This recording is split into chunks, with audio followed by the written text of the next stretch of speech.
Am so happy. Finally আপদ বিদায় হয়েছে। তোর এটা কি হলো? কি হলো মানে? তুমি তো এতদিন ধরে এটাই চেয়েছো। আরে বাবা, আমি তো চেয়েছিলাম শুভলক্ষ্মীকে নাকে দড়ি দিয়ে ঘোরাতে। এত সহজে খেলাটা শেষ হয়ে যাবে বুঝতে পারিনি তো। আরে বাবা, শুভলক্ষ্মী যখন এই বাড়িতে জাঁকিয়ে বসেছিল তখন ওকে এই বাড়ি থেকে কি করে বার করব সেই প্ল্যানটা করতে খুব মজা আসতো।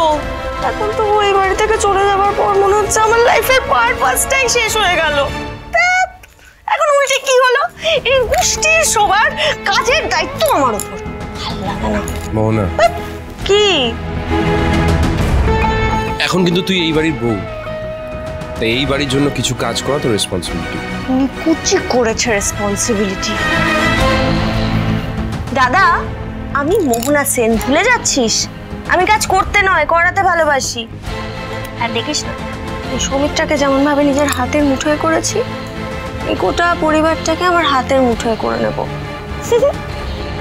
চাই আমি একটু রিল্যাক্স করি, স্পা অ্যাপার্টমেন্টটা বুক করে নি ভাই।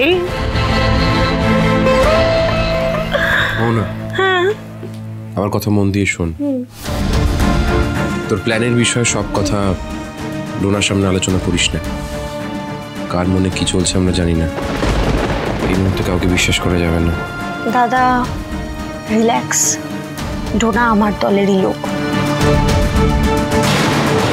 এখন হয়তো ও তোর দলে আছে, কিন্তু কে কবে পাল্টি মারবে, দল পরিবর্তন করবে সেটা কিন্তু আমরা জানি না। মোহনা, তুই ভুলে যাস না মোহনা, আমাদের কাজটা কিন্তু এখনো শেষ হয়নি।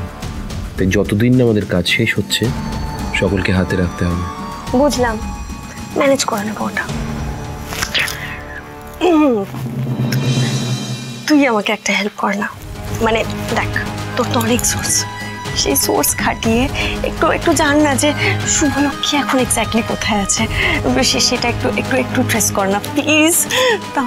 তাহলে শুভলক্ষ্মীর লাইফটা আর একটু খুঁচিয়ে খুঁচিয়ে হেল্প করা যেত। প্লিজ জানা না। তারা দরকার নেই, তারা দরকার নেই, কারণ শুভলক্ষ্মীর লাইফটা অলরেডি হেল্প হয়ে গিয়েছে। এই রায় পরিবারের স্ট্রেংথ কি জানিস? ওদের ইউনিটি। আর ওই জায়গাটাতেই আঘাত করতে হবে, এমনভাবে আঘাত করতে হবে যাতে তাসের ঘরের মতো ভেঙে চুরমার হয়ে যায় গোটা পরিবারটা। তবেই আমি শান্তি পাবো।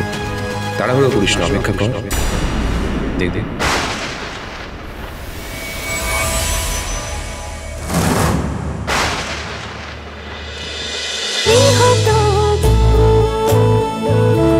গৃহপ্রবেশ সোম থেকে রবি রাত 10টায় স্টার জলসায় ও জিও হটস্টারে।